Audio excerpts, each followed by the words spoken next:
वो ईद का वो दिन था जब मेरी जिंदगी ने एक नया मोड़ ले लिया। मैंने सोचा था कि मैं सिर्फ ईद मुबारक कहने जा रही हूँ, लेकिन किस्मत को कुछ और ही मंजूर था।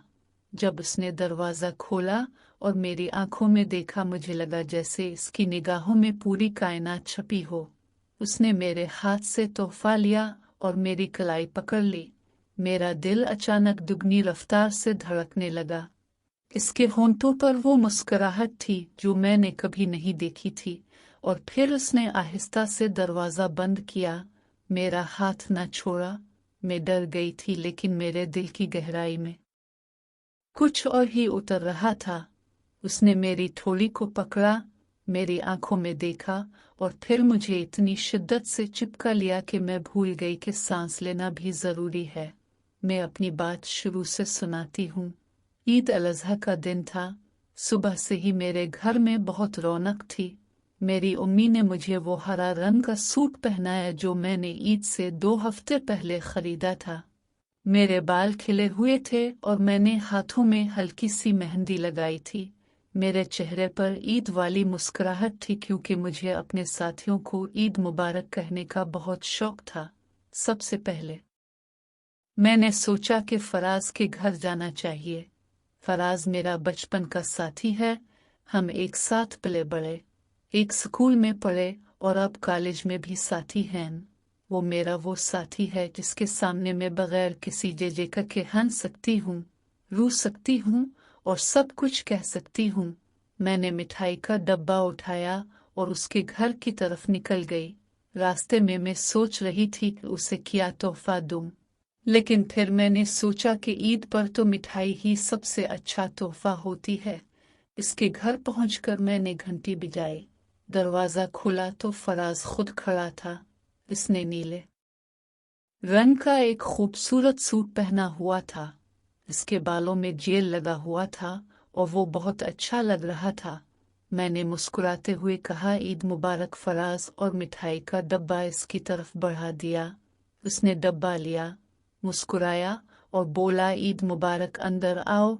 मैंने पूछा, तुम्हारी अम्मी अबू कहाँ हैं? उसने बताया कि वो खाला के घर गए हैं, वो अकेले हैं। मैंने सोचा कोई बात नहीं, साथी है, थोड़ी देर बैठकर बातें करूंगी और चली जाऊंगी। मैं अंदर गई और सोफे पर बैठ गई। उसने मेरे सामने वाली कुर्सी पर बैठकर मुझे देखना शुरू कर दिया। पहले तो मैंने महसूस नहीं किया।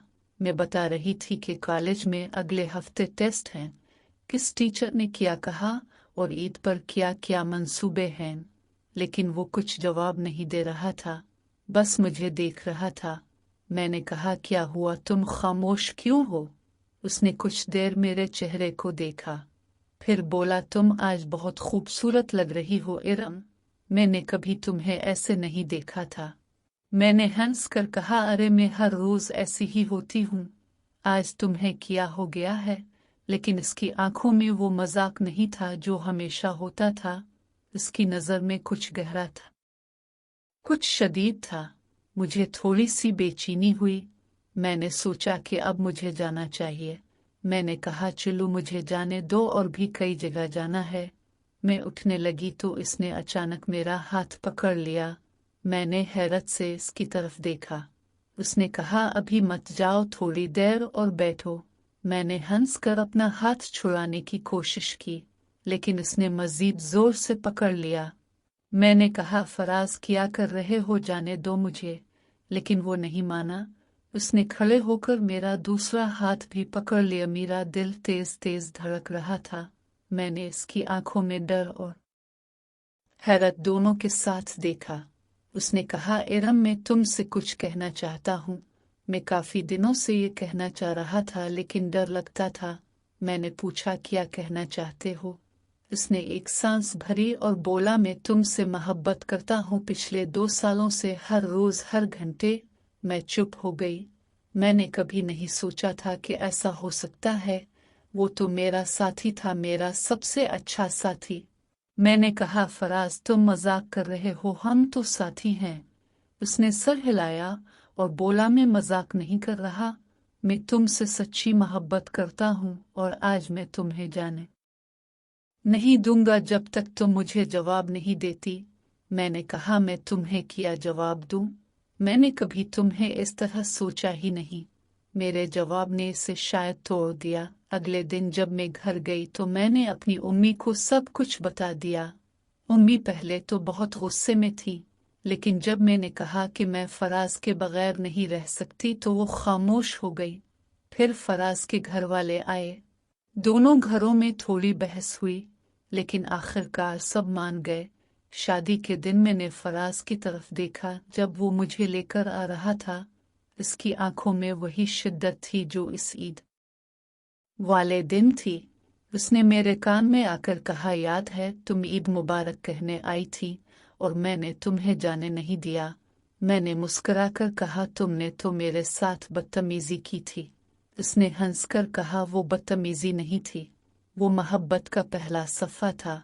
इस रात जब हम अकेले थे, फराज ने मेरे चेहरे की तरफ देखा और कहा, आज भी तुम इतनी खूबसूरत लग रही हो जितनी इस ईद के दिन लग रही थी। उसने मेरे होठों को छुआ और मैंने अपनी आंखें बंद कर लें। ये वही एहसास था, वही गर्मी, वही धड़कन, लेकिन इस बार कोई जबरदस्ती नहीं थी, कोई डर नहीं था, बस थी मोहब्बत पूरी की पूरी। आज भी जब भी ईद आती है हम वही हरा और नीला लिबास पहनते हैं, एक दूसरे को वही किस देते हैं और इस दिन को मनाते हैं जहां से हमारी कहानी शुरू हुई थी। एक लड़की जो ईद मुबारक कहने गई और वापस कभी ना आ सकी, लेकिन कौन कहे कि वो वापस नहीं आई। वो तो अपने घर आ गई, अपने इंसान के पास, अपनी मोहब्बत के पास।